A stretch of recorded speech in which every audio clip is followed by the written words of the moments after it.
disse o pastor José Carlos Torres, diretor-geral da Convenção Batista Carioca, que representa 600 igrejas e congregações do Rio.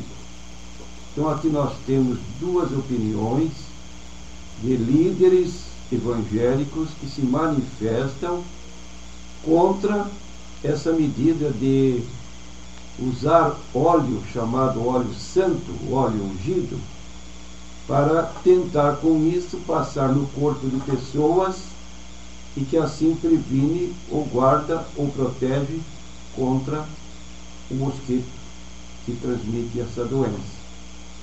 Não é uma medida correta se alguém quiser buscar apoio para isso na Bíblia Sagrada. Lemos que houve manifestação de que tal medida pode ser considerada prática ligada à magia ou à exploração da crendice popular. O que realmente significam essas práticas, pastor? Quero dizer que magia é uma palavra como se nós disséssemos assim, um tipo de milagre, algo excepcional que pode acontecer que com pessoas que usam dessa recomendação. Quando uma igreja, como a Universal, procura anunciar que o óleo ungido pode proteger-se contra o mosquito da dengue, nós indagamos para nós mesmos que dizer de entidades que não se utilizam da Bíblia. Pior ainda, e vemos como nunca que a fé dos brasileiros tem se tornado supersticiosa, ainda depois de se tornarem crentes em Jesus. O pior é que a maioria das pessoas não se dá conta disso. Ficamos realmente escandalizados quando dizemos que crentes existem de todas as modalidades. Hoje já encontramos crentes maçons, crentes espíritas, crentes esotéricos, crentes umbandistas, e agora também estamos encontrando crentes supersticiosos que admitem magia de uma maneira diferente da Bíblia para se proteger. Quando nós temos o Salmo 91, 1000 cairão ao teu lado, 10.000 à tua direita, tu não serás atingido, nenhuma praga chegará à tua tenda. Temos o Salmo indicando que Deus é o nosso guarda fiel. Então eu vou me proteger passando o óleo santo no meu corpo para me proteger da picada do mosquito. Como reconhecer uma fé supersticiosa? Uma fé supersticiosa é aquela que se baseia na fé popular, não inteiramente na palavra de Deus. Geralmente, uma pessoa supersticiosa ouve uma informação de terceiros que fez determinada experiência e que para ela essa experiência surtiu efeito. Então vale a experiência de alguém para se criar uma fé que, agindo da mesma maneira, aquilo vai funcionar também conosco. Não é uma busca na Bíblia Sagrada, não é alguém que diga, eu creio porque apoiei minha fé no que li na Bíblia, porque experimentei. Vale mais a experiência supersticiosa, vaga, imprecisa, do que o que está na Bíblia.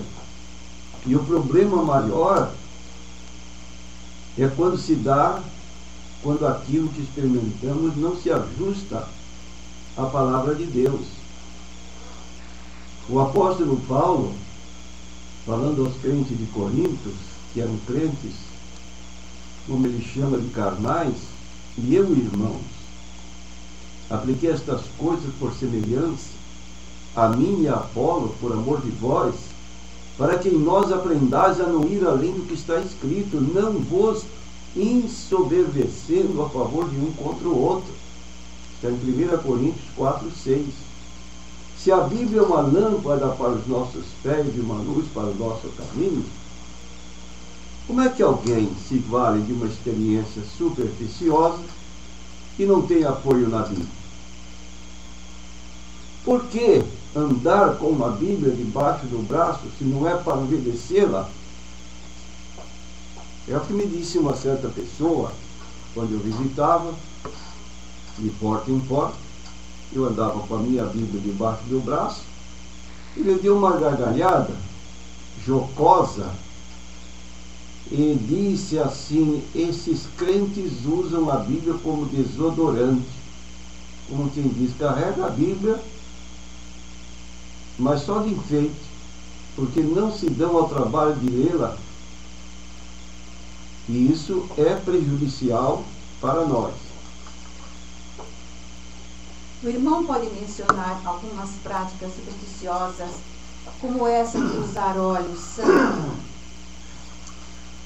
A Bíblia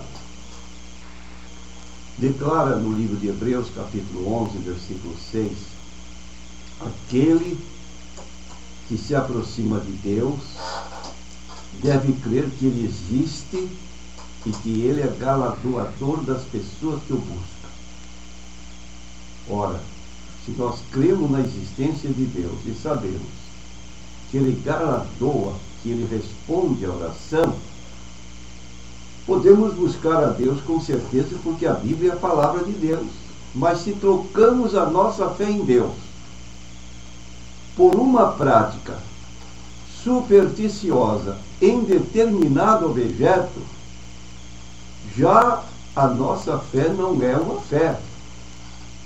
Se é fé, nós chamamos fé supersticiosa, porque superstição é a troca daquela fé que se deve ter em Deus em determinado objeto, como se ele estivesse consagrado, ungido, ou outras expressões que o povo em geral usa. Então, pessoas envolvidas com superstições são aquelas que buscam justificar suas experiências e assim não se valem apenas da Bíblia Sagrada. É aquelas que praticam sincretismo, ou seja, um tipo de aliança entre aquilo que a Bíblia diz e a crendice popular. São aquelas pessoas que dizem que a palavra tem poder. Você diga uma palavra positiva e vai acontecer. Se você disser uma palavra negativa, não vai acontecer. São pessoas que vivem cercadas de problemas com relação aos demônios. Vêm demônios em tudo, dentro de casa, na janela, do lado de fora, e vivem num tipo de síndrome de pânico. Tudo foi o diabo. Esta é uma situação própria de pessoas supersticiosas. Vive numa ênfase da batalha espiritual, admitindo que o diabo é possuidor de poder igual ao poder de Deus, como se dois líderes ou dois deuses estivessem disputando uma batalha, quando a Bíblia diz: aquele que está em vós é maior do que Deus. Deus mandou apenas um anjo para prender o diabo, ou vai mandar, de acordo com o livro do Apocalipse, capítulo 20, versículos 1 a 3. Um anjo de Deus vai aprisionar o diabo por 1000 anos, inclusive com os seus demônios. Então, é preciso que nós sejamos crentes baseados na Bíblia e que não andemos pela opinião de terceiros, pessoas simples, sinceras, que vivem envolvidas com práticas supersticiosas, passam para os outros, e se aprende isso, o crente, em vez de mostrar sua posição na palavra de Deus, aceita a opinião e vai experimentar, porque não tem convicção daquilo no que crê. Isso não deve acontecer.